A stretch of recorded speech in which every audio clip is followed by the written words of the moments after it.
Depois de nós ouvirmos o que nós ouvimos nesta noite, eu convido vocês a abrirem a Bíblia em Gálatas, no capítulo 4, versículo 4, que será a base para nós caminharmos hoje na palavra de Deus. Toda a Escritura é divinamente inspirada e que é apta, é útil para o ensino, para redarguir, para corrigir e instruir em justiça, para que todo homem de Deus seja instruído, seja ensinado a ser perfeito e perfeitamente habilitado em toda a boa obra.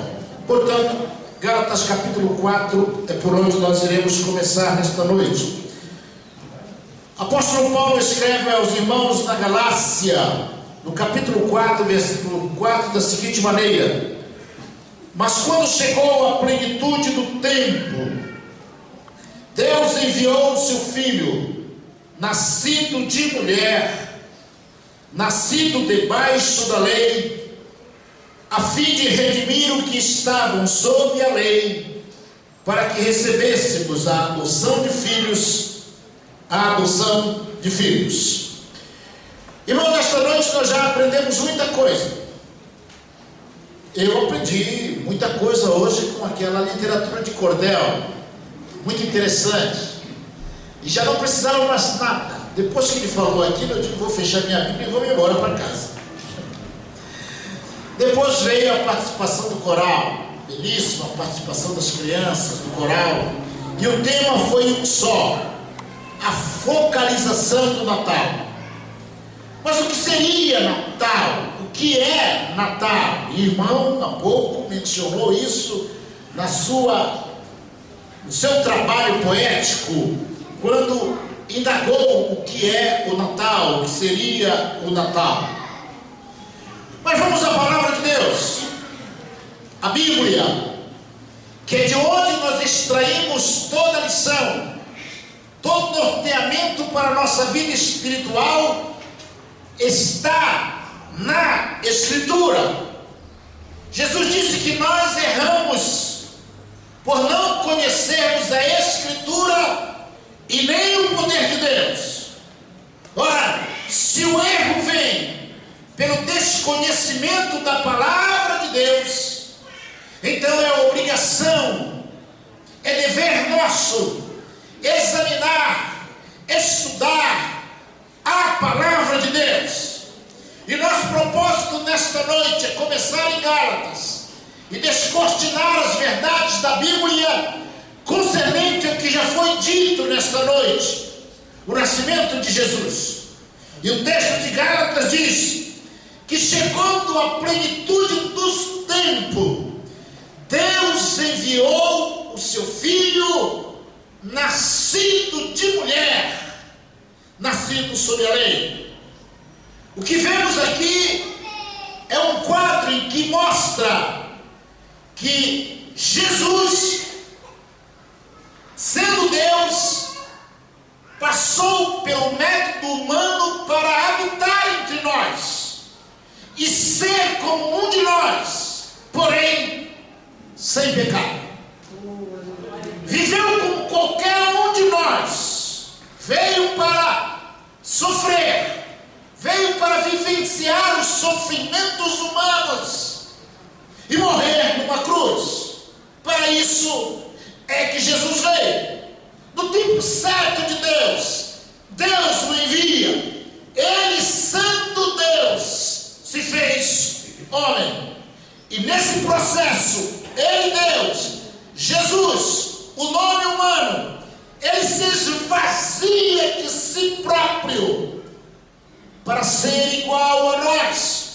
Isso que está em Filipenses no capítulo 2 e versículo 5 em diante. Nós encontramos isso na Bíblia, nas Escrituras, esta versão de Deus se esvaziando.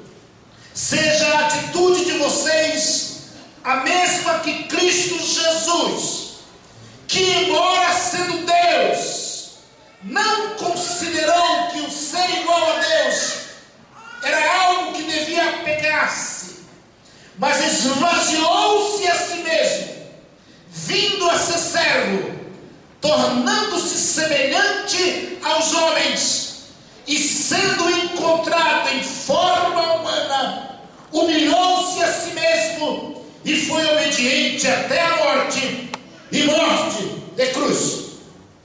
Deus se fez homem, e nós vimos aqui o descortinar desse processo. Ele humilhou-se, e no texto que foi lido nesta noite em Lucas, há um contraste que mostra essa humilhação de Jesus. Em Lucas, no capítulo 2, versículo 8 ao versículo, Lucas 2, 8 ao versículo 16, mostra esse contraste da humilhação de Jesus.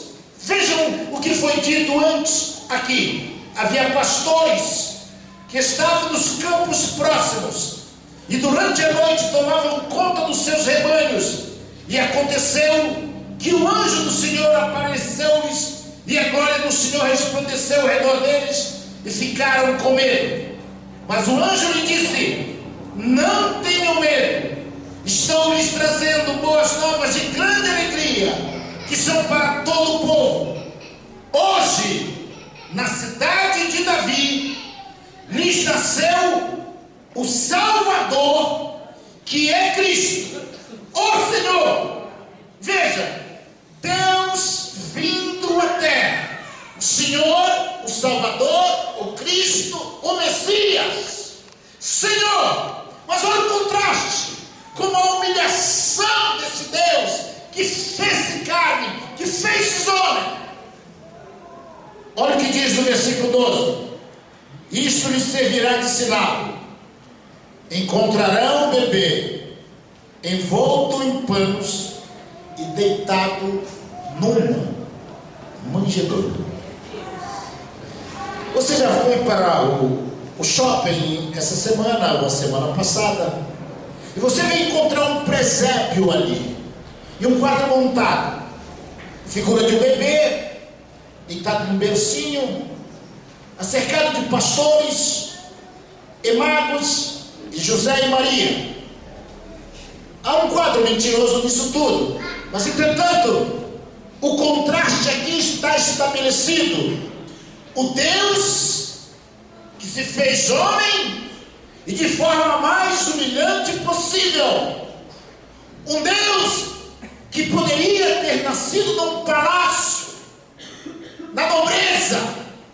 Um Senhor que vai nascer numa estrebaria, e o seu bercinho é uma manjedoura. Sabe o que é manjedoura? Manjedoura é aquele quadrilátero ou aquele retângulo onde se coloca capim para o boi se alimentar, para a ovelha se alimentar, chamada no norte tabuleiro. Lá é para a venda de objetos, de comidas, tabuleiro, que a Bíblia chama, e é o nome, manjedoura.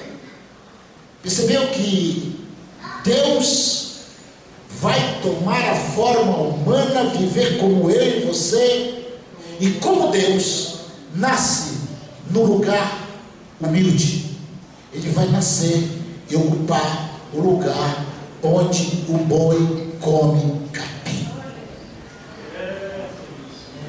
Humilhou-se a si mesmo, tomou a forma humana.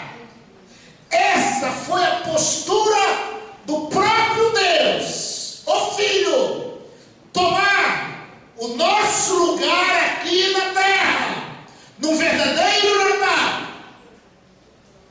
Humilhou-se. Esse Salvador, esse Senhor, nasce envolto em panos e deitado num tabuleiro, porque não havia lugar para esta criança nascer, a não ser numa estrebaria. Humilhou-se até a morte, e morte de cruz. Irmão, esse é o Natal. Natal é isso. Que Deus, sendo Deus, se fez gente, se fez homem, se fez pobre. Ele, sendo rico, se fez pobre por amor de nós. Isso é verdade. Envolto em panos, visitado por pastores do campo e visitado por magos. Eu falava de um quadro mentiroso na estrebaria do mundo ocidental, que colocam ao lado de um menino de José e Maria ali representado a figura de pastores e a figura de magos. É verdade quanto aos pastores, porque os pastores foram visitar o menino nascido, o Deus nascido homem, na noite em que ele nasceu. Mas os magos não estavam ali. Os magos não estiveram na noite do nascimento do Filho de Deus. Não, pastor. Mas a Bíblia diz. Não diz.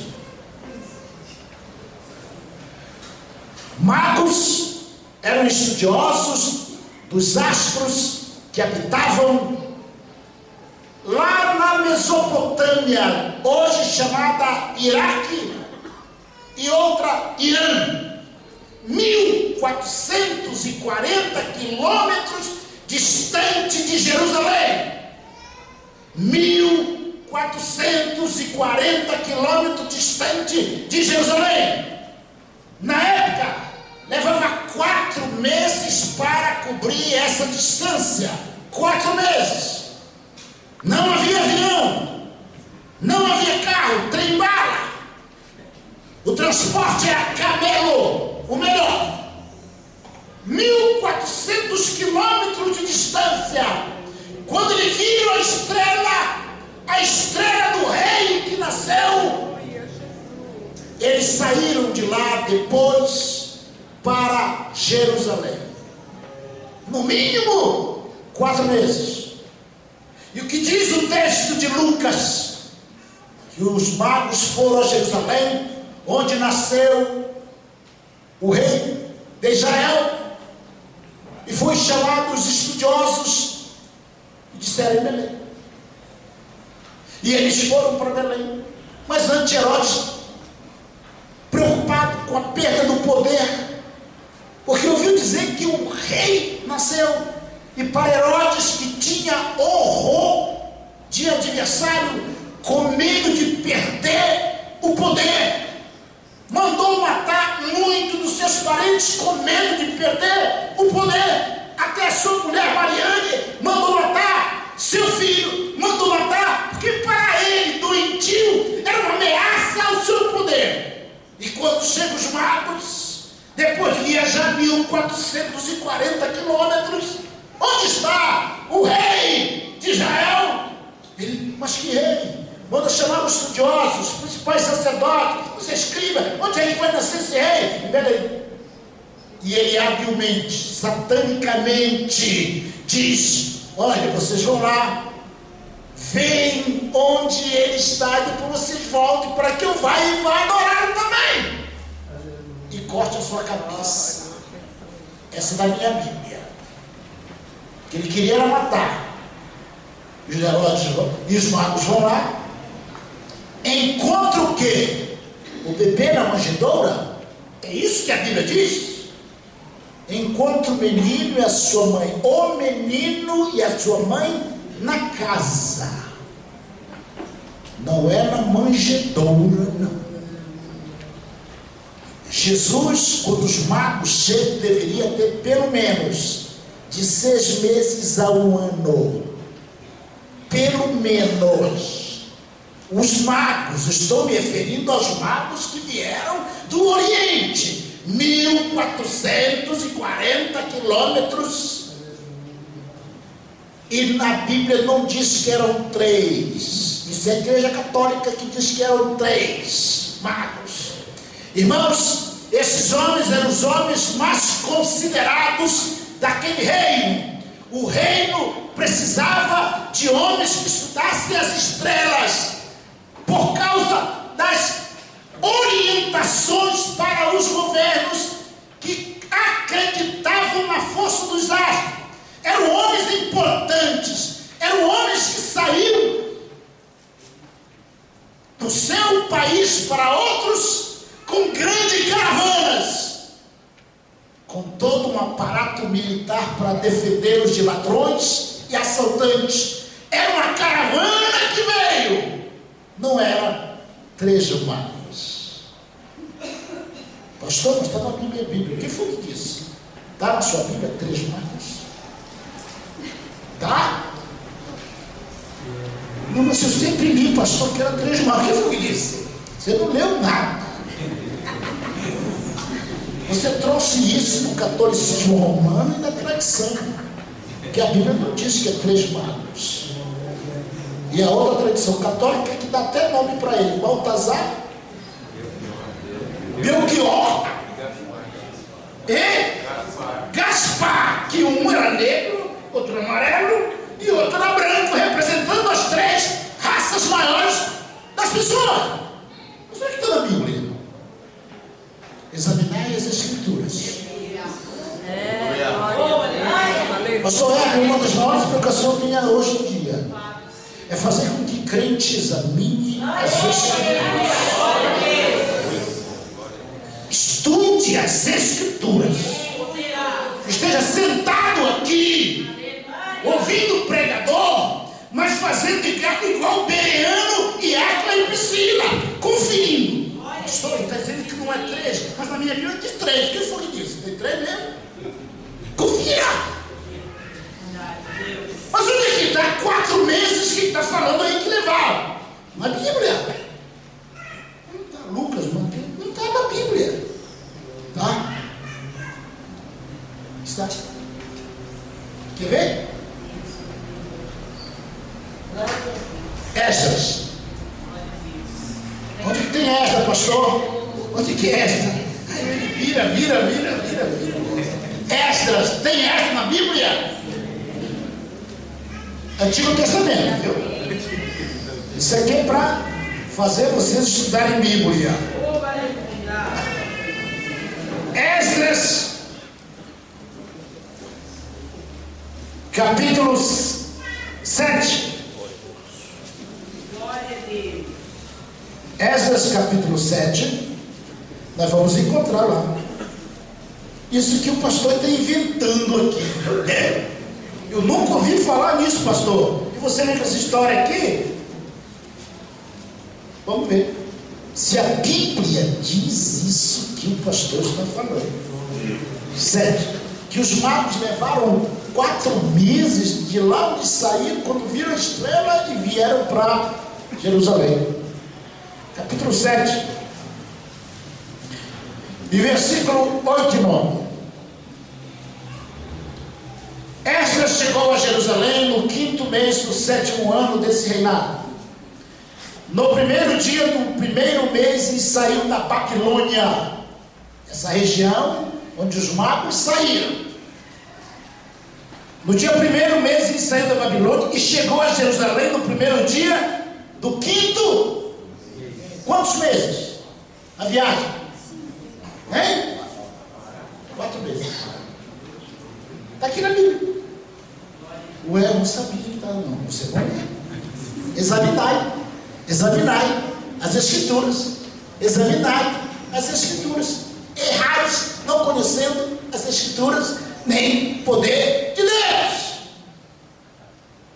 Então, quando você vê lá no shopping, ou você montou lá no seu jardim um presépio com pastores de magos, tira o mago! Deixa os pastores! Unhou-se e nasceu numa estrebaria, e deitado foi numa manjedoura, num tabuleiro de vender canjica. Vender canjica, você não sabe o que é canjica aqui. Canjica lá no Pará, na minha cidade, lá em Belém, era o que nós chamamos aqui de Curau.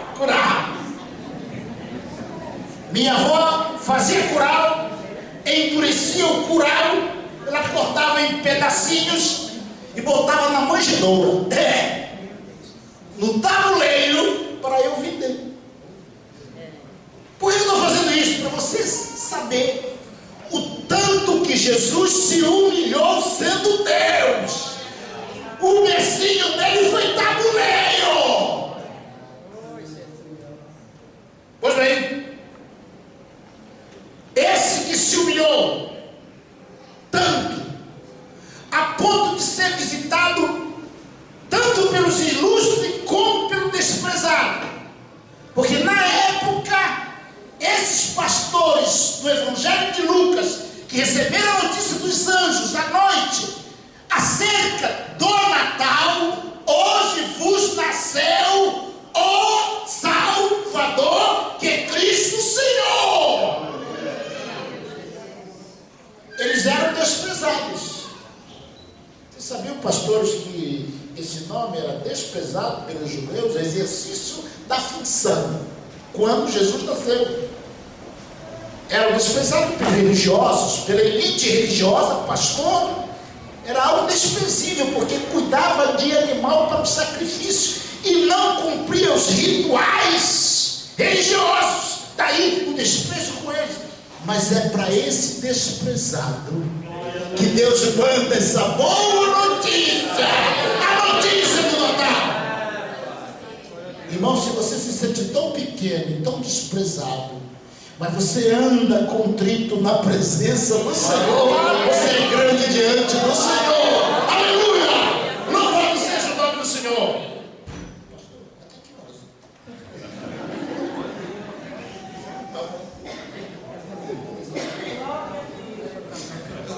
Estou perguntando para ele porque eu tenho um vício, eu falo muito.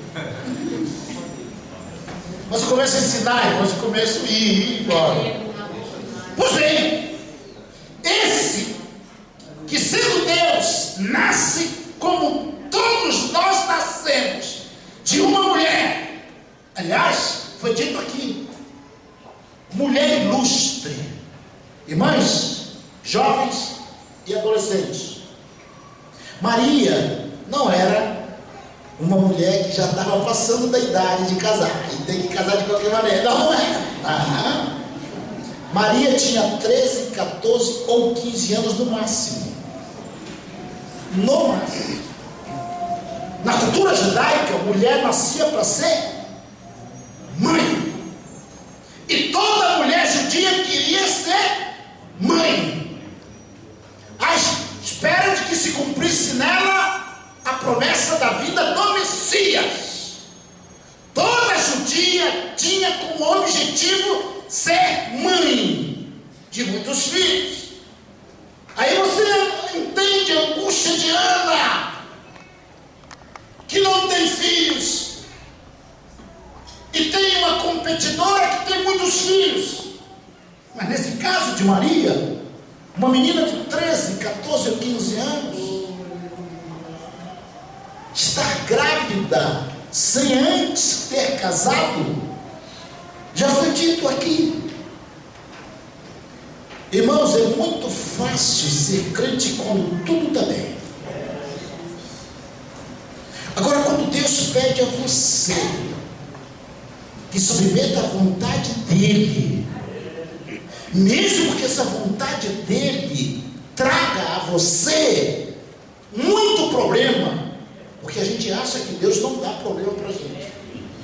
Não é que Deus dá problema, é que a vida nos apresenta os problemas diante da vontade do Senhor. E Deus chega para essa menina que está prometida em casamento e diz que ela é agraciada para receber no ventre dela a criança que há de nascer o Salvador. Mas como é que pode? Eu nem casada sou. Não, o que vai nascer em você é a ação do Espírito Santo.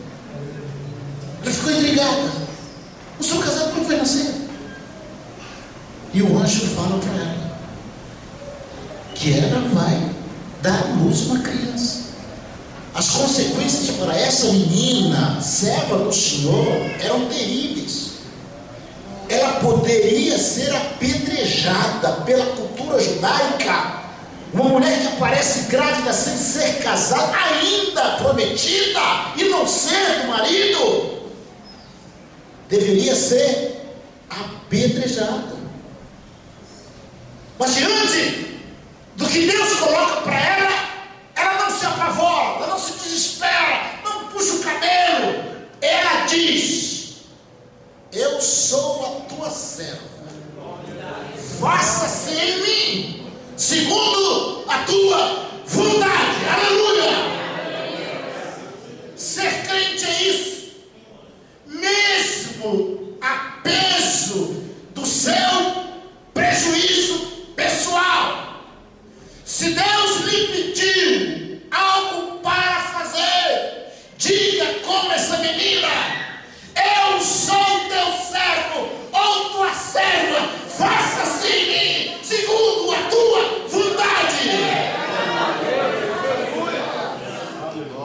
Porque a vontade de Deus é perfeita, é agradável. Pois bem, essa menina disse: faça-se em mim a tua vontade, porque ela crê que está gerado nela é obra do Espírito Santo, de alguém que, sendo Deus, se fez homem.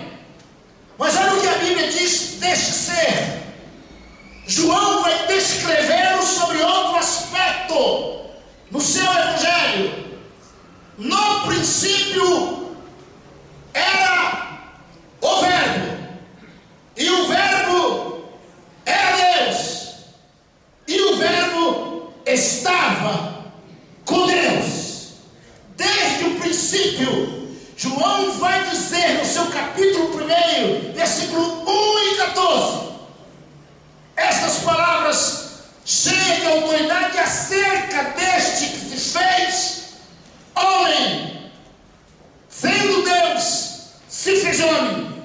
No princípio era aquele que é o Verbo. Ele estava com Deus e era Deus. Ele estava com Deus no princípio. Todas as coisas foram feitas por intermédio dele. Sem ele, nada do que existe teria sido feito. Nem estava vida. E esta era a luz dos homens. A luz brilha nas trevas, e as trevas não o derrotaram. Versículo 14. Aquele que é o Verbo tornou-se carne e viveu entre nós. Vimos a sua glória, glória como do unigênito vindo do Pai, cheio de graça e de verdade. Esse menino que nasce numa manjedoura é o próprio Deus. No princípio era o Verbo, e o Verbo era Deus, e o Verbo estava com Deus. Isso remete ao capítulo 1, no versículo 1 de Gênesis. No princípio criou Deus os céus e a terra. É esse que se torna um menino como eu e você. Passa pelo processo humano da concepção para se tornar um como eu e você, porém sem pecado. Isso é Natal.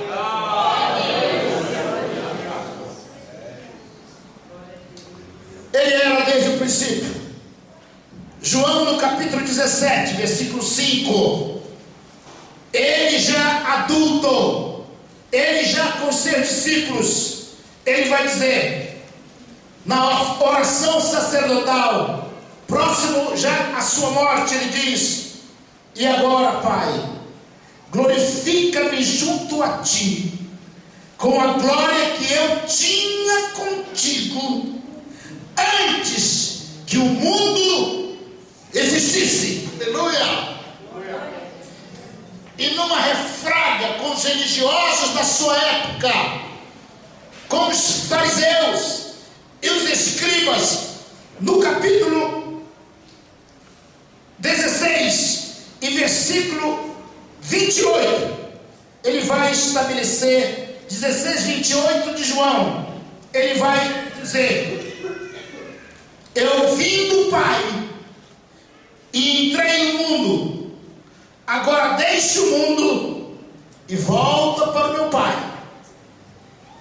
No outro refrega com os religiosos, ele vai dizer no capítulo 8, versículo 56 de João, 8, 56 a 58. Abraão, pai de vocês, regozijou-se porque veria o meu dia. Ele o viu e alegrou-se. Disseram-lhe os judeus: você ainda não tem 50 anos e viu Abraão? Respondeu Jesus: eu lhes afirmo, aleluia, que antes que Abraão nascer, eu sou. Aleluia. Então eles apanharam pedras para apedrejá-lo, mas Jesus escondeu-se e saiu do templo. Judeu religioso se orgulhava de ser descendente de Abraão, o puro judeu descendente de Abraão.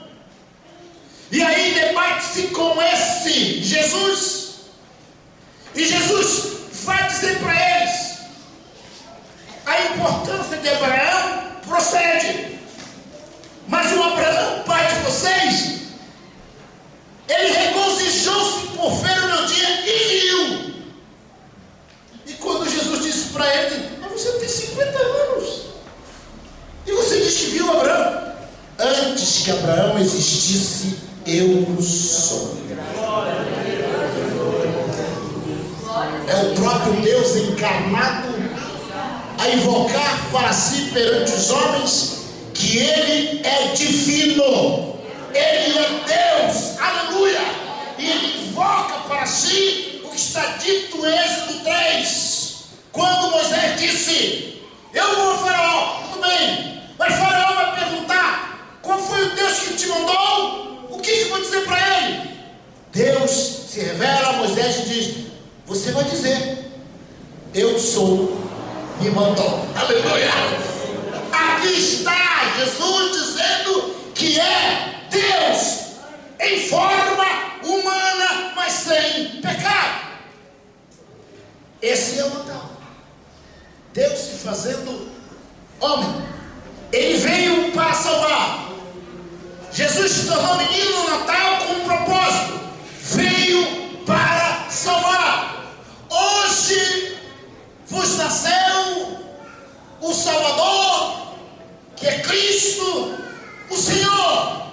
Já havia sido dito o nome que deveria ser dado a Ele: Jesus, que é Jesus, salvação.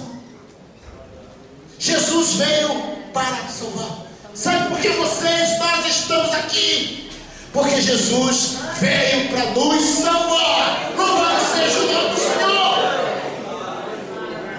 Para salvar. Veio para isso. E para salvar precisava morrer. Nasceu como Salvador, viveu como homem, foi à cruz para morrer por nossa salvação. Veio para isso. A morte de Jesus não foi um acidente. Jesus não foi pego na contramão da vida e por isso ele morreu. Não. Olha o que ele diz em João, no capítulo 12, versículo 27, palavra de Jesus, 12, 27, ele diz: agora o meu coração está perturbado. E o que direi? Pai, salva-me desta hora? Não. Eu vim exatamente para isto, para esta hora. Pai, glorifica o teu nome. Jesus tinha consciência de que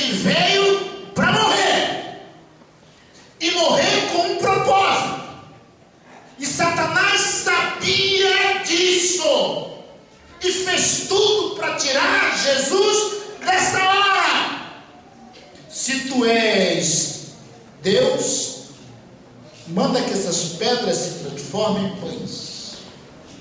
Se tu és Deus, adora-me, porque eu vou te dar todo o reino desse mundo. Se tu és Deus, atira-te daqui para baixo. Tu não é Deus? Atira-te. Ele agiu no começo do ministério de Jesus para que Jesus se afastasse do caminho traçado na eternidade, para ele cumprir o caminho da cruz, morrer para salvar, viver por nós e morrer por nós. Aleluia! Veio para salvar, morrendo, veio para morrer e ressuscitar. Disse o apóstolo Paulo: eu vos ensinei, eu recebi o que também vos ensinei, que ao terceiro dia, depois de morrer, Cristo ressuscitou para nossa salvação e justificação. Esse menino do Natal foi à cruz para morrer por nossos pecados e morreu. Porém, irmãos, a morte não o segurou. Ressuscitou no terceiro dia.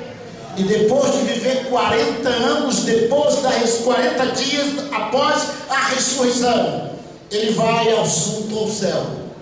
Ele volta para o seu lugar de onde veio. E ao subir, os discípulos ficam olhando para cima, e de repente ouve anjos dizendo, varões dizendo: varões galileus, por que vocês olham para cima? Esse Jesus, que viveu entre vocês, que ensinou a vocês, deu ordem a vocês para ir por todo mundo, pregar o evangelho a toda criatura, quem crê e for batizado será salvo. Esse Jesus que subiu, do mesmo modo, ele voltará. Aleluia. Ele voltará. Jesus retornou para o Pai. E uma visão maravilhosa, termina, pastor. Uma visão maravilhosa. Vai ter João, o apóstolo velhinho já, depois de ser perseguido, maltratado pelo governo romano, é mandado para a prisão na ilha de Patmos. E lá João está. E Deus revela a ele o que está escrito na Bíblia, no livro de Apocalipse. Nesta visão, depois de Deus ter mostrado o estado da igreja, a sua época, projetada também para o futuro, João vê na sua visão uma porta aberta no céu. E o que ele vê? Lá no céu, um personagem sentado num grande trono. E ao redor desse personagem estão 24 figuras e mais 4 anciões, figuras do Apocalipse.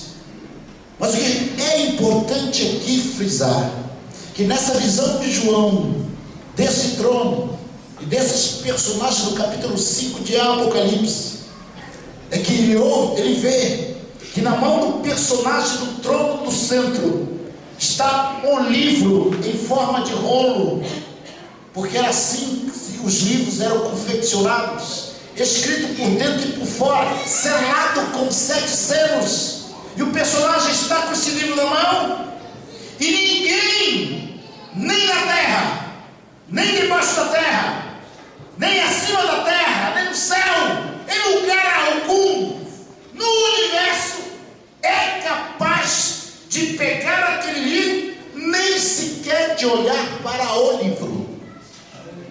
Está lá o personagem com o livro selado, o rolinho selado, escrito por dentro e por fora, e ninguém é digno de olhar para o livro e desatar e abrir o livro. E João começa a chorar, porque ele não via ninguém digno de pegar o livro e abrir para revelar o que estava escrito ali.